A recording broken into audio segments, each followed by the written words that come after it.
Vivo desde el Pentagonito con Janet Moria. Adelante, Janet. Y además, gracias, Karina. Acaba de iniciarse la ceremonia en el cuartel general del Ejército, una ceremonia que se va a dar para poder dar un acto de desagravio al general Roberto Robles, quien denunció al grupo paramilitar Colina. Ahora son las palabras del ministro de Justicia, Fausto Alvarado. Es imposible librarse de ellas. Sus efectos nocivos parecen impregnarlo todo, generando la sensación de que nada habrá de sacarnos de la sombra. Estas etapas en las que predominaba la cultura del secreto estaban signadas invariablemente por el autoritarismo, la falta de respeto a los valores democráticos, la intromisión en los distintos poderes por una autoridad única y omnipresente. Son momentos en que el poder concentrado en unas pocas manos parecía recibir la aprobación mayoritaria de la población, a causa de la falta de principios y valores de unos, la desinformación de otros, producto de operativos psicosociales y al silencio obligado, cuando no cómplice, de muchos. Es en esas circunstancias de oscurantismo en los que pocos se atreven a sacar la cara, ya sea por miedo, por cálculo o por desidia, que brillan con mayor nitidez las luces democráticas del respeto a los derechos humanos, de las denuncias valientes y comprometidas con la vida y con el respeto a la verdad, inspiradas por un profundo amor a la patria. Es en esos momentos en que una denuncia costaba la vida o la libertad de las personas, cuando estos actos de defensa del Estado de Derecho y de la democracia adquieren un mayor brillo y una mayor importancia en el significado de la historia. Este es el caso del general Rodolfo Robles, quien debió enfrentarse al gobierno tiránico de la década pasada, un régimen que podía asesinar vilmente a ciudadanos indefensos y desaparecerlos, que podía manipular a la prensa y a la justicia con el fin de prestigiar y condenar a aquellos que osaran denunciarlos. Recordemos que en aquella nefasta etapa fuimos perdiendo uno a uno nuestros derechos democráticos. El derecho de elegir libremente a nuestros gobernantes en base a una adecuada información, el derecho de contar con un Congreso que representara al pueblo, que respetara las formas democráticas y que discutiera sobre los intereses ciudadanos en forma transparente, el derecho de contar con un poder judicial probo e independiente, el derecho de tener garantías constitucionales. Finalmente, no podemos dejar de mencionar la vulneración del derecho a la libertad de expresión y la capacidad de crítica en los medios de comunicación, cuyos propietarios fueron sobornados con fondos del Estado, desnaturalizando la percepción de los hechos, haciendo aparecer al justo como injusto, al héroe como traidor. Todo esto habíamos perdido, pero no perdimos nunca, ni perdieron nunca el valor de hombres como el general Rodolfo Robles, que supo enfrentarse a esa dictadura con la firmeza de sus principios y sus valores, enarbolados como un estandarte de integridad. Porque los crímenes perpetrados por el Grupo Colina, que contaba, como ya lo alertaba el general Robles, con la protección de las más altas esferas del poder, podía provocar que se ensañen con los ciudadanos que les resultaran incómodos. Stephen Covey dijo que en el terreno de los valores los triunfos públicos son antecedidos por triunfos privados, lo que se constata con el general Rodolfo Robles, quien se constituyó en un precursor de los vientos democráticos que se avecinaban y que hoy gozamos. El general Rodolfo Robles se supo jugar la vida y denunció a este grupo paramilitar avalado por la dictadura, haciendo honor a los principios y valores que juró defender. Denunció el asesinato de estudiantes en la Universidad La Cantuta y el asesinato de unos humildes hombres en Barrios Altos. Fue un acto de temeridad, dirían algunos, pero en realidad fue un acto de consecuencia, un acto sublimemente patriótico. El general Rodolfo Robles practicó en los hechos lo que se conoce como el sentido heroico, que es el que nos hace entender la vida como un desafío en el que la responsabilidad principal de cada ciudadano consiste en su capacidad de dar, y esta condición predomina por encima de su apetito por recibir. Pero qué paradoja, su sentido heroico le costó, como sabemos, la prisión, la injuria, el agravio y luego el destierro. Perdió su carrera militar, aquella a la que había dedicado su vida entera, y la de sus hijos, siendo apresado y desterrado. Pero tarde o temprano se valoran las lecciones que dejan, no los hombres que callan, sino de los que hablan su verdad más allá de cualquier amenaza, de los que en palabras de Orwell ejercen el derecho de decirles a los poderosos lo que no quieren oír. Hoy que gozamos de una democracia, podemos reconocer el valor de los ciudadanos que contribuyeron a hacer del Perú un lugar donde nadie sea apresado por sus ideas, donde nadie se irrogue el derecho de decidir la vida o la muerte de ningún ciudadano, donde las bandas criminales no gocen de la protección del Estado y sean apresadas y perseguidas al amparo de la ley del bien común.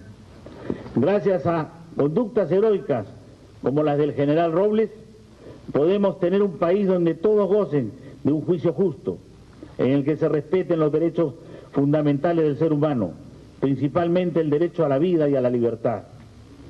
Este homenaje al general Ejército Peruano Rodolfo Robles es un desagravio, pero el mejor reconocimiento que se le ha podido realizar ya lo hizo la historia, que lo recordará como un hombre íntegro, en correspondencia entre lo que se proclama y lo que se hace, entre principios y conductas que supo enfrentar con coraje y con la entrega moral de un verdadero soldado de la patria. Muchas gracias, general Robles. Palabras del ministro de Justicia, Fausto Alvarado, quien ahora se acerca al general Robles para saludarlo y personalmente felicitarlo por la valentía que tuvo de denunciar a tiempo las acciones del grupo paramilitar Colina.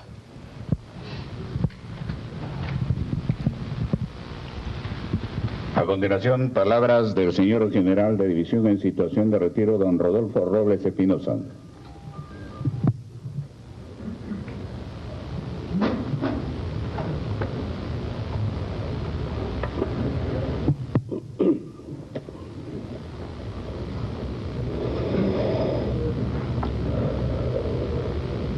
Señor Ministro de Justicia del Perú, señor Ministro de Defensa del Perú, señor General Comandante General del Ejército Peruano, señores oficiales generales, oficiales superiores y oficiales subalternos en actividad y en retiro, damas y caballeros presentes, amigas y amigos todos.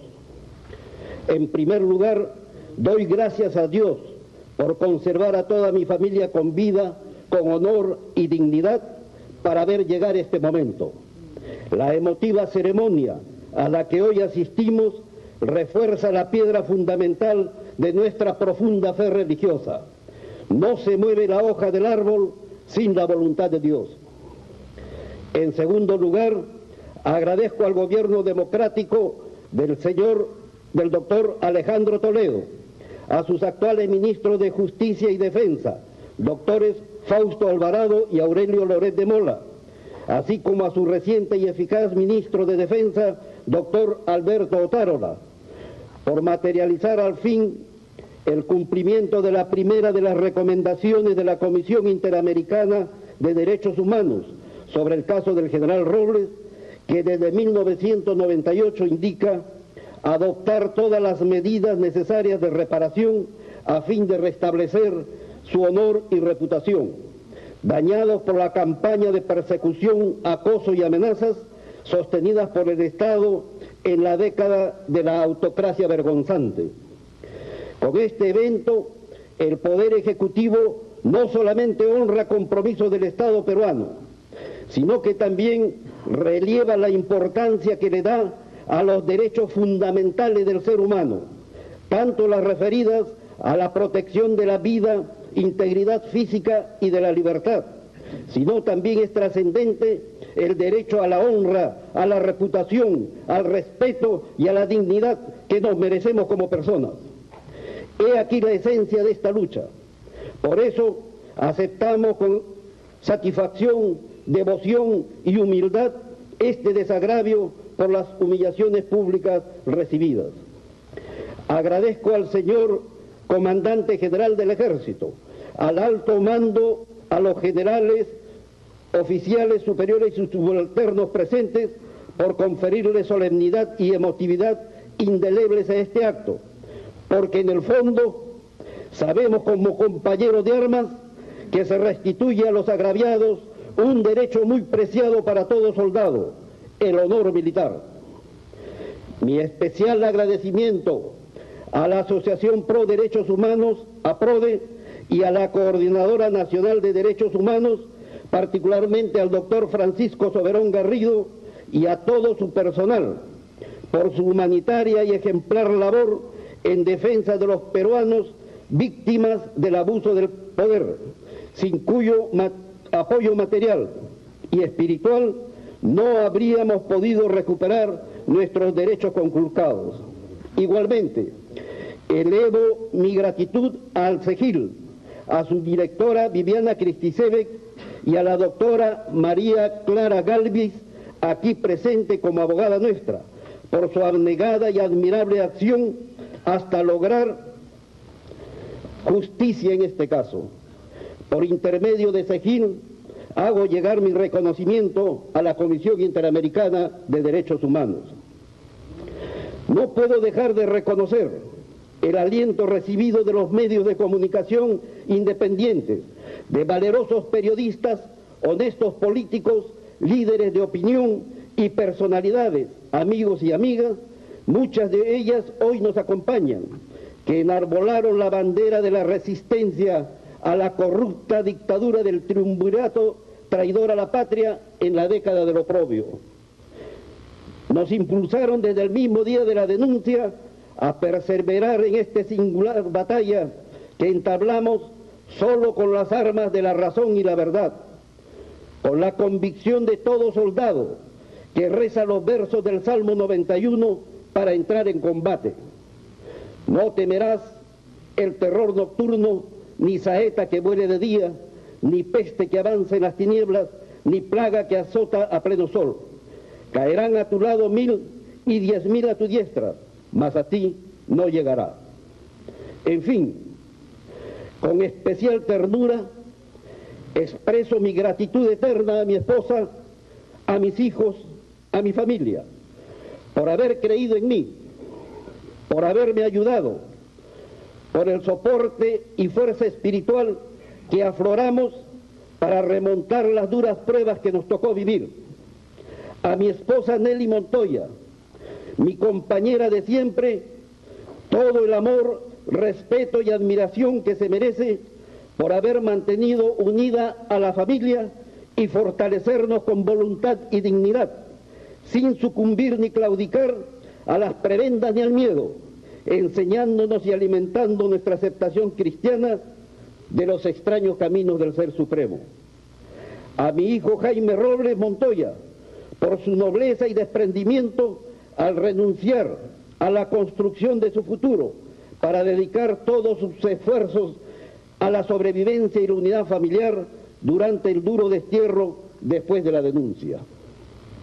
Señoras y señores, permítanme expresar algo que es un deber de conciencia para mí.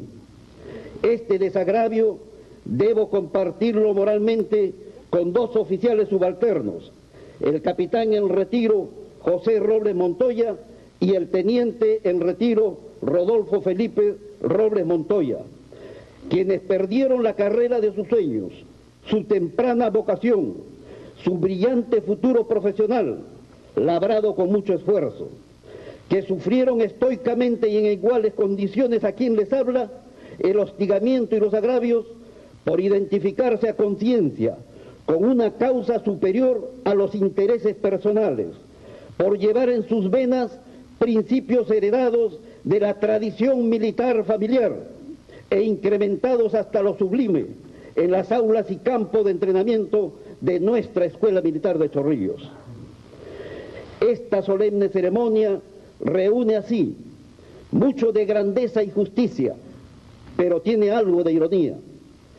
Hoy se reivindica a un general, pero los dos oficiales subalternos que siguieron su ejemplo, con convicción y lealtad más allá de lo filial, siguen injustamente de baja por medida disciplinaria, sufriendo todavía las marginaciones, limitaciones y desaliento que ello conlleva.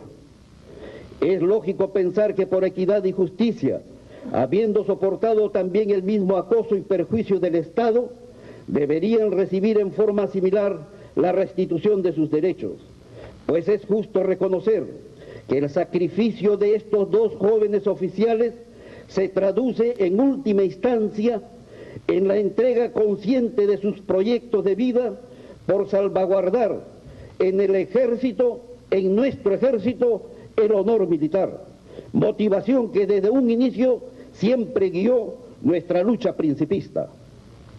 Honor militar, que es la suma de todas las virtudes, principios y valores que hacen de la vida del militar de vocación una profesión noble y digna. Honor militar que se manifiesta siempre en culto a la patria y amor a sus compatriotas. Honor militar que es un universo espiritual que abarca la dignidad, la rectitud, la honestidad, el sentido del deber hasta el sacrificio y hasta el heroísmo. Honor militar que se basa fundamentalmente en la práctica permanente de la verdad y la justicia. El reconocer la verdad y admitir las responsabilidades cuando se hierra exige valor moral, que es diferente y muy superior al valor físico que tanto desarrolla el entrenamiento militar. El practicar la justicia significa respetar todos los derechos de sus semejantes, respetar al prójimo y respetarse a sí mismos, jamás abusar del poder y la autoridad que otorga la nación.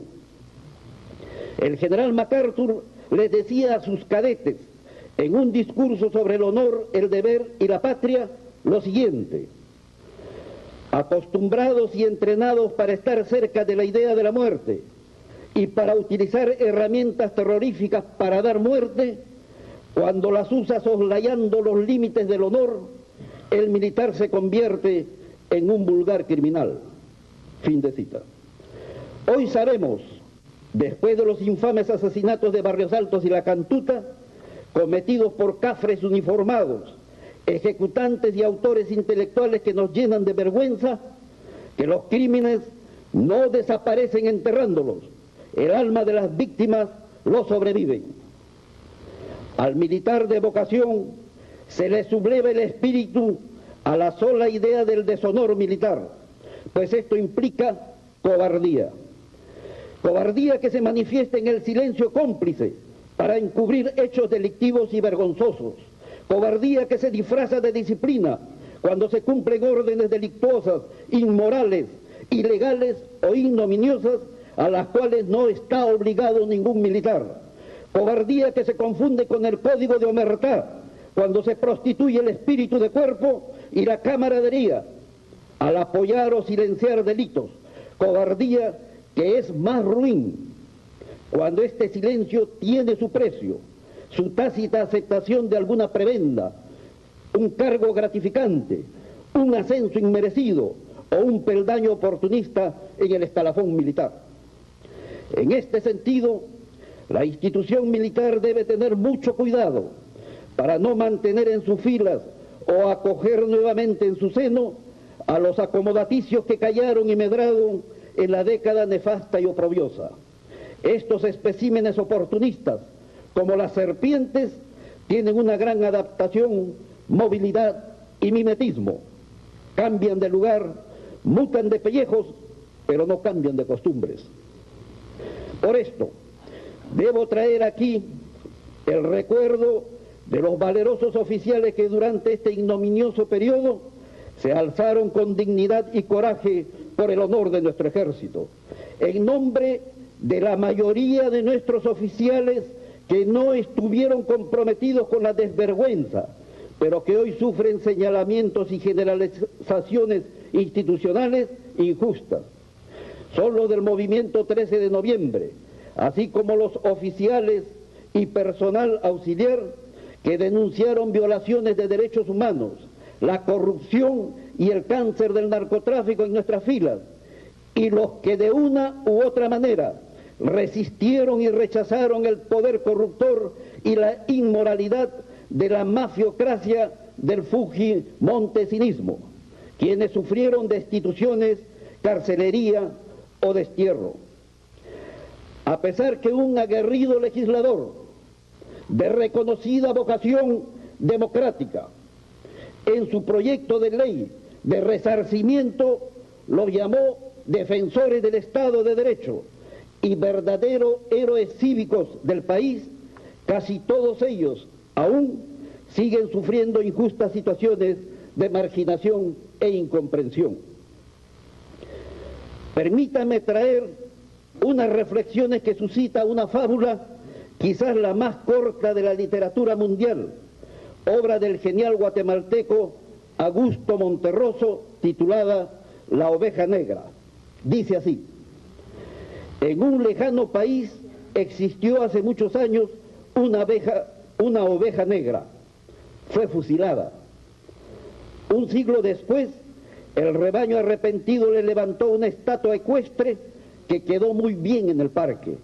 Así en lo sucesivo, cada vez que aparecían ovejas negras, eran rápidamente pasadas por las armas, para que las futuras generaciones de ovejas comunes y corrientes pudieran ejercitarse también en la poesía y en la escultura. No nos vaya a suceder lo mismo si no entendemos el ejemplo y el mensaje de los mencionados oficiales técnicos y suboficiales de nuestro ejército, considerados en ese periodo las ovejas negras para la mentalidad y estilo de mando mafioso de una mesnada política militar, usurpadores del poder de las instituciones y del gobierno del país, que hoy, viviendo a salto de mata, escondidos, prófugos o encarcelados, pagan el inmenso daño que le hicieron al ejército y al Perú. Mentalidad que aún no ha sido erradicada completamente, que sobrevive agazapada o merodeando nuestra institución. Cuidado, que no nos vuelva a sorprender el espectro irracional que recorrió nuestro país en la era ignominiosa del triunvirato de la muerte. Acudo al mismo Tito Monterroso, autor también del cuento más breve de la historia, solo 7 palabras, y lo cito con la esperanza que no nos caiga su admonición. Dice así: cuando despertó, el dinosaurio todavía estaba allí. Fin del cuento. Para este problema crucial, refiriéndonos a la mentalidad de nuestra oficialidad, como bien lo enfatizó el comandante general del ejército en la ceremonia de asunción del mando de nuestra institución, resulta fundamental un cambio que supone la instauración de nuevos paradigmas y valores basados en principios, normas, sistemas y procedimientos que son la esencia de una sociedad democrática, el reemplazo de los caducos y dañinos conceptos que sostienen a las sociedades autocráticas y militaristas, que es la constante en nuestra historia y una de las causas del subdesarrollo nacional. Incluso en la segunda mitad del siglo XX, el alma autoritaria de nuestra idiosincrasia se vio agravada por la adopción de objetivos e intereses foráneos impuestos por la nefasta doctrina de seguridad nacional, que devino en métodos de lucha vedados, que dieron lugar a excesos, crueles matanzas que no tienen justificación alguna y aprovechamiento político delincuencial de aparatos clandestinos y grupos ilegales provenientes de los servicios de inteligencia. Este recuerdo, fresco aún en la memoria histórica del pueblo, obstaculiza la reconciliación nacional. Hoy veo con íntima satisfacción que se van anunciando medidas como que el eje principal del proceso de reforma de las Fuerzas Armadas es la lucha contra la corrupción, así como la pronta instauración del Tribunal de Honor para degradar y expulsar a los corruptos, tal como lo expresó el señor Ministro de Defensa en un reciente seminario organizado por el Instituto de Defensa Legal, IDL, evento que reunió a oficiales de las Fuerzas Armadas, autoridades del Estado y a la sociedad civil, buscando la solución de los problemas de seguridad y defensa, lo cual incumbe a todos los peruanos. Es decir, nuestra mayor satisfacción es que muchas de las propuestas básicas planteadas sobre la reorganización de nuestras Fuerzas Armadas, por las cuales tanto luchamos en el último lustro del siglo XX, registradas en diferentes conferencias y opiniones en medios de comunicación independientes, están haciéndose realidad, impulsadas por autoridades civiles de clara vocación democrática. Personalmente, tengo la convicción que la paz firme y duradera en una sociedad, la reconciliación nacional y el camino al bienestar general pasan necesariamente por el fortalecimiento de la autoridad civil en el Estado y un nuevo rol de las Fuerzas Armadas para ser más útiles en la construcción de la democracia. En suma, pasa por la reconversión militar hacia paradigmas democráticos, reconversión militar que tiene dos columnas fundamentales: el cambio de mentalidad y la regeneración moral. Damas y caballeros, para terminar, reitero la infinita gratitud desde lo más profundo de nuestro ser a todas aquellas personas e instituciones nacionales e internacionales que nos comprendieron, cobijaron con afecto y alentaron con bondad para transitar este duro camino de lucha que emprendimos con nuestra denuncia de conciencia hace exactamente 10 años. Apoyo que nos permitió sostenernos firmes para demostrar la dolorosa verdad y perseverantes en nuestra reivindicación. Un reconocimiento leal a las actuales autoridades que, coherentes con su origen democrático, han decidido y materializado con hidalguía esta inolvidable ceremonia de desagravio por el atropello al honor y dignidad como personas y como familia. Luego de 10 años y a la luz de la reflexión de todo lo vivido, muchos nos preguntan y también nos preguntamos: ¿valió la pena? Consideramos que sí. En las circunstancias de aquel 5 de mayo de 1993, y aún si hubiéramos sabido el doloroso camino de sacrificios y resignaciones que el futuro nos deparaba por la decisión conjunta tomada, la familia Robles hubiera actuado igual, porque el honor, la decencia y el amor a la patria son sentimientos muy superiores a los disfrutes materiales. Creemos humildemente que cumplimos nuestro deber con el país. Como dice la Biblia, hicimos lo que teníamos que hacer. La historia nos juzgará. Quiero finalizar compartiendo con los oficiales de nuestro ejército, particularmente con los jóvenes, el mensaje imperecedero de nuestro maestro de cabecera, don Manuel González Prada. En vano los hombres del poder disimulan con la sonrisa del desdén los calofríos del miedo a la verdad. Si hay algo más fuerte que el hierro, más duradero que el granito y más destructor que el fuego, es la palabra de un hombre honrado. Cortesanos llaman prudencia al miedo, a la confabulación de callarse, a la mentira sin palabras. Cierto, el camino de la sinceridad no está circundado de rosas. Cada verdad salida de nuestros labios concita un odio implacable. Cada paso en línea recta significa un amigo menos. La verdad aísla, no importa. Rompamos el pacto infame y tácito de hablar a media voz. En fin, señores, seamos verdaderos, aunque la verdad cause nuestra desgracia, con tal que la antorcha ilumine, poco importa si quema la mano que la enciende y la quita. Seamos verdaderos, aunque la verdad desquicie, una nación entera, si esos sacrificios redundan en provecho de 100 generaciones. Seamos verdaderos, poco importa la ruina, si sigue retumbando eternamente el eco de la verdad. Muchas gracias. Extenso y emotivo discurso del general Rodolfo Robles en esta ceremonia en la cual se le está homenajeando por haber denunciado a tiempo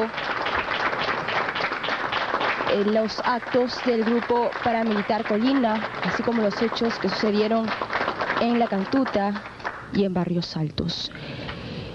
Él ha destacado que deberían restituirle sus derechos a dos de sus hijos que trucaron su carrera militar para seguir los pasos de su padre.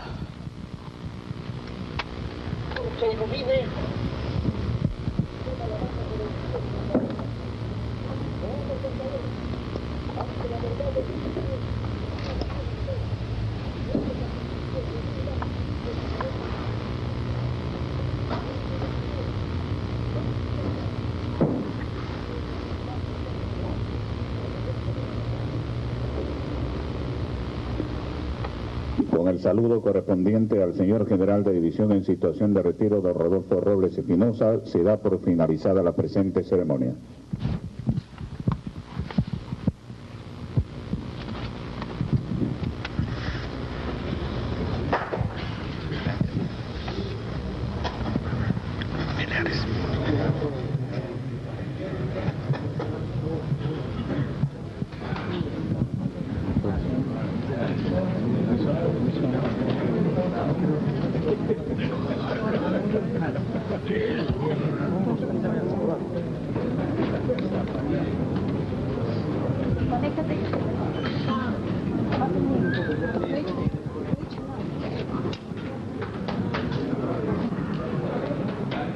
Bien, este fue el acto de desagravio al general Rodolfo Robles, quien denunció en su momento las actividades del grupo Colina. Y aunque el general agradeció la ceremonia, pidió también que se le restituya los derechos a dos oficiales que siguieron sus pasos. Él terminó su discurso diciendo que hicieron lo que tenían que hacer y que la historia los juzgará. Nosotros regresamos luego de una pausa. En vivo en estos instantes desde el cuartel general. Vamos.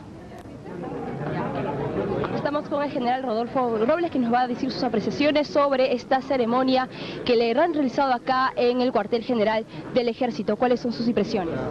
Bueno, estoy muy emocionado por haber recibido las disculpas públicas, el desagravio que el Estado peruano debía hacerme por toda esa campaña de persecución que hubo y está contenida en la recomendación número 1 de la Comisión Interamericana de Derechos Humanos. Pero aparte de eso, el solo hecho de regresar nuevamente a estas oficinas, a estos edificios tan queridos para mí, me llenan de una emoción especial.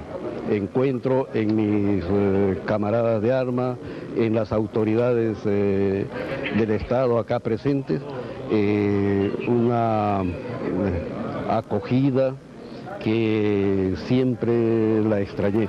Sabía que inicialmente hubo una campaña de persecución de parte del fujimorismo y montesinismo, y después quizás quedó rezagos de una incomprensión en cuanto a la conducta, pues todavía existen rezagos en la mentalidad de algunos oficiales, de algunas personas, que el silencio es igual que disciplina.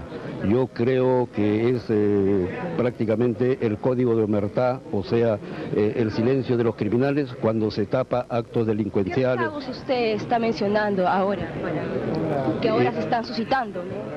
Indudablemente, esto fue mucho más acentuado al poco tiempo que cayó Fujimori, porque existían muchos oficiales, pero vemos que está avanzando esa depuración, está cambiando incluso la orientación de las autoridades. En este momento pero siempre hay algunos que viven agazapados, que todavía no están descubiertos, que todavía hay evidencias, hay manifestaciones que en algunas decisiones, en algunos obstáculos, en algunas trabas burocráticas que ponen a la reincorporación de los oficiales que luchamos en la década anterior. General, usted como hombre del ejército ha identificado a estas personas que han mutado en todo caso y se han acomodado, habiendo pertenecido y funcionado como parte del aparato ilegal del régimen anterior en el ejército, actualmente en ejercicio. Bueno, cuando yo regresé en la época del ministro Weissman, le hice llegar una relación de personas que habían tenido una actuación descollante en la defensa servil de los intereses del fujimontesinismo. ¿Lo puede compartir con nosotros? Lo dije, digamos, en esa oportunidad, y muchos de ellos ya han sido separados. Pero esto fue lo que podía verse en las cúpulas superiores. Estábamos hablando de oficiales de las cúpulas superiores, pero es indudable que esta semilla ha quedado también en cúpulas o en las filas, en los grados inferiores que... ¿Serían estos oficiales entonces, general? Por ejemplo, los del grupo Colina, casi todos, la mayoría están ya identificados, pero hay muchos, sí están identificados por los procesos que se están siguiendo. Es posible que haya estado ligado a esto, y es necesario seguir con ese impulso para ubicarlos. No eran solamente ni 15 ni 20, sino que eran mucho más, incluso los de apoyo. ¿Por qué usted cree que no se ha realizado la depuración que está exigiendo de estos militares? Indudablemente porque hay trabas del mismo sistema, en el que no se quiere dar a conocer a aquellas personas que delinquieron.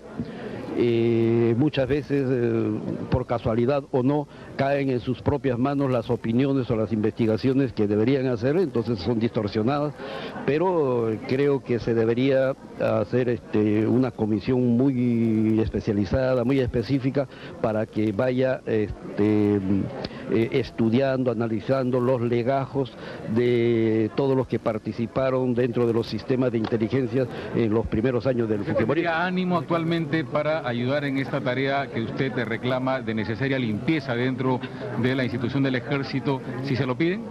Sí, por supuesto. Desde el día de la denuncia en 1993, el 5 de mayo, yo dije, estoy dispuesto a ayudar y a poner toda mi experiencia en la detección de estos individuos, porque es necesario limpiar completamente la institución. ¿Encuentra usted voluntad política para esta tarea hoy? Yo creo que se está realizando, pero podría tener mayor énfasis, mayor profundidad, pero para eso también se necesitan a oficiales que, habiendo sufrido los atropellos en la década anterior, conocen las interioridades del ejército y pueden llegar hacia estas... ¿Usted cree que con estos rezagos, la existencia de estos rezagos, el ejercicio de los derechos humanos está en peligro en el país? Es posible, porque, como digo, no cambian de costumbres. Son gente que creen que es así la forma en que debe actuar el militar, con ese autoritarismo, con la autocracia. Es necesario por eso el cambio de mentalidad, pero hay que sacar a aquellos que ofrecen muy pocas oportunidades de cambiar esa mentalidad. ¿En qué caso reclama usted una mayor decisión política del régimen para hacer ese cambio? Yo creo que sí, es necesario ponerle más énfasis, porque seguramente la decisión política está dada, pero la implementación de repente se podría mejorar en cuanto al esfuerzo, a la presión que se debe ejercer.